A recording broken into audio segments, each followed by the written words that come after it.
ese plan. Eso debería estar vinculado a modelos que apoyan ese proceso.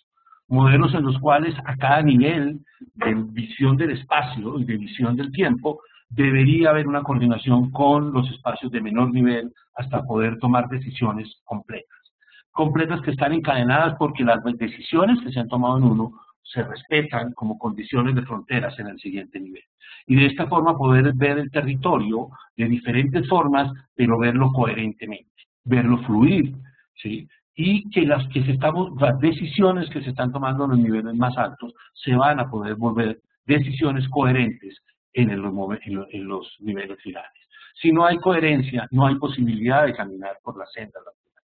Y esto quiere decir que en cada nivel se tiene que ir definiendo qué va a atender, cuáles son las demandas de equipamiento que va a tener en un determinado lado, las demandas de infraestructura que va a tener, cómo creo que se van a organizar los habitantes, cómo creo que va a ser el nivel de la economía y en general qué es lo que estoy pensando de todo esto. Para hacer esta planificación, ¿qué es lo que uno ha visto y de dónde sale de experiencias como la experiencia de la Bahía de San Francisco, del área de la Bahía de San Francisco? Necesitamos un modelo que explique la relación económica que va a ocurrir sobre ese territorio. No podemos desarrollar un territorio que es de forma diferente y no coherente con la economía. Es posible que nuestro territorio no soporte determinados niveles de demanda, simplemente porque no lo puedo hacer. Habrá territorios que no pueden soportar ingresos per cápita muy altos porque no tienen cómo abastecer las demandas de esas personas que van a tener esos recursos.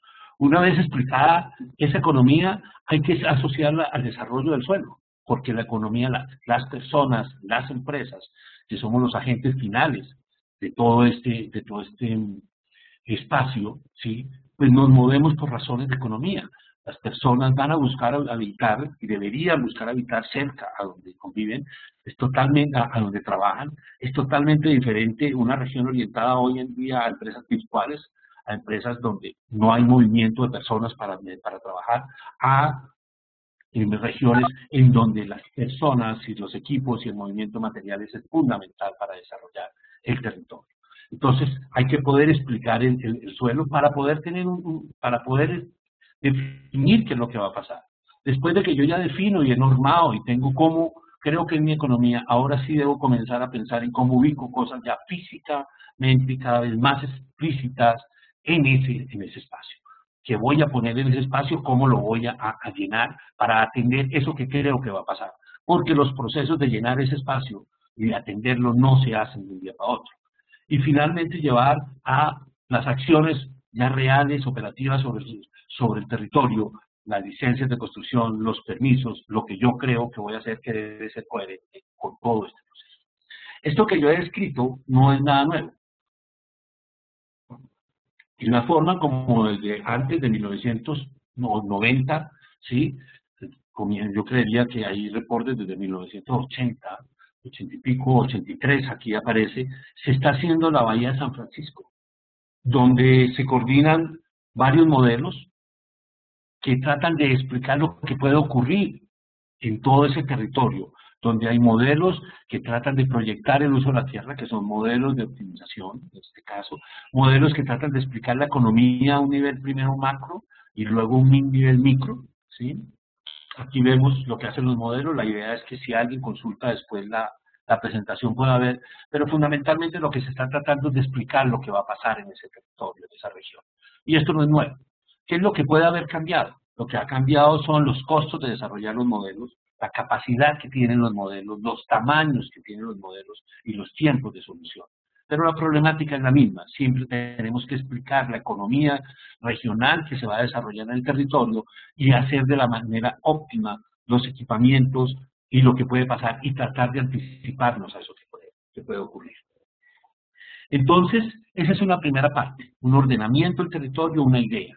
Luego tendrán que venir los planes de desarrollo de infraestructura social, que ya es comenzar a materializar sobre un territorio que creo que va a ser así, comenzar a ubicar todos los equipamientos de diferente tipo para que se puedan atender las demandas, porque habrán, en ese territorio tendré que ubicar centros de atención, capacidades de oferta, hospitales, escuelas, estaciones de policía, vías, y tengo sitios donde están las personas que van a demandar esos servicios. Y eso también pues se va a modelar. Hay modelos y hay formas de hacerlo, que lo que necesitamos es toda la información, lo que siempre se necesita es la información georreferenciada, de dónde está la gente, de dónde va a tener que ir, de dónde yo lo puedo construir, para finalmente poder organizar en ese territorio, ¿sí?, los equipamientos, asignarles quién creo que los va a atender, cómo creo que los voy a conectar. Habrá cosas que puedo normar, eventualmente puedo obligar a un estudiante a ir a un determinado colegio, o simplemente puedo creer que una persona va a ir a determinado colegio por su cercanía, por su facilidad. Y con base en eso poder hacer cosas óptimas y localizar óptimamente sobre el territorio equipamientos que requieren. Hemos tenido, voy a contar alguna experiencia que se ha vivido acá en Colombia, en la localización de infraestructura social. Miremos qué es lo que se hace, por ejemplo, en un caso de servicios educativos. Pues primero que todo, dividir los servicios. Cada tipo de equipamiento normalmente presta múltiples servicios, ¿sí? Y cuando estamos hablando de equipamientos, son todo tipo de equipamientos, desde los parques, los colegios, los hospitales, hay niveles de servicio, y al haber unos niveles de servicio hay unas demandas que dependen de cómo está distribuida la gente en el territorio, para poder llegar a hacer las cuentas de dónde van a ir a estudiar, en este caso, qué tipo de servicios les voy a tener que dar, y quién va a ir a colegio público y quién va a ir a colegio privado, y finalmente tratar de distribuir y asociar cómo son estas personas que van a ir a tomar esos servicios, y también dependiendo de dónde viven, hacia qué tipo de escuela o sistema educativo van a ir, ¿sí? Porque pues, van a poder escoger. Y el Estado, por ejemplo, va a tener que atender como norma, como ley, como principio fundamental, a los que van a ir a la educación pública. Entonces, esa es su preocupación. Para eso va a tener que entender cómo se transporta, desde dónde hasta dónde pueden caminar, qué es lo que yo creo que va a ir, cómo van a ir los bebés, ¿sí?, o los preescolares, los niños de 5 años al colegio, hasta cómo van a ir los de ya universitarios, hasta dónde se van a desplazar, cuáles son los principios para poder hacer la contabilidad de cuánto tiempo se van a desplazar, cuánto es ese costo. En todo sistema hay dos principios que tenemos que equilibrar: el costo de inversión, cuánto estamos dispuestos a gastar, y el nivel de servicio. En los sistemas sociales es igual que en los sistemas privados, de atender demandas en un mercado de productos. Acá, entre más inversión hago, más nivel de servicio voy a dar, y eso, una de las medidas de nivel de servicio en este caso podría ser el tiempo de acceso. Y con base en todo eso, entonces, ¿qué se va a hacer? Pues mirar la demanda de servicios educativos, cómo está repartida en el espacio, ¿sí?, ver dónde voy a ubicar, dónde tengo infraestructura, y ver dónde debo ubicar nuevas infraestructuras y qué características le debo dar, de tal forma de atender con el mínimo costo esa demanda que quiero atender a un determinado nivel de servicio que yo voy a escoger, ¿sí? De la misma forma, se puede evaluar otros tipos de procesos que tenemos que atender: seguridad, dónde ubicar CAIS, sistemas de primer nivel, de estaciones de seguridad, o ubicar estaciones de policía, y a dónde se piensa que van a atender y cómo las voy a relacionar. En general, todos los equipamientos van a tener ese proceso de oferta y demanda: dónde está la gente, cómo relaciono la gente, los habitantes, la población con la demanda, y cómo relaciono los equipamientos que se deben desarrollar en el territorio para poder atender esas demandas que se dan.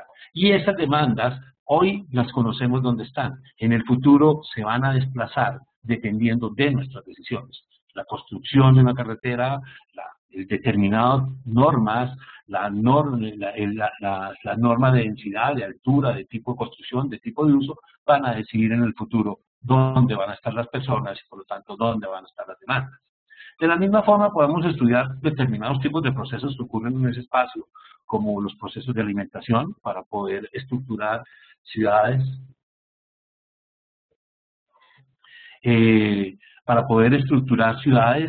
o formas de atender, ¿sí?, el proceso de alimentación de la población. En un caso normal, pues el Estado o los gobiernos no son directamente responsables de atender en muchos casos esa parte de alimentos, pero de la estructura y de la infraestructura y de la logística de ciudad que desarrollen, van a terminar dependiendo los costos de los alimentos de las personas. Sí, pero y quien tiene que desarrollar la logística de ciudad sí es el Estado. Entonces, lo mismo podría ser en la parte de residuos sólidos. El mirar los residuos sólidos los podemos mirar como basura, o lo podemos mirar como un sistema productivo donde tenemos productos que tienen valor en el mercado y donde tenemos que organizar una planta, una cadena productiva donde la materia prima se produce todos los días con diferentes riquezas de energía, de elementos para reciclar. Esto que acá se ha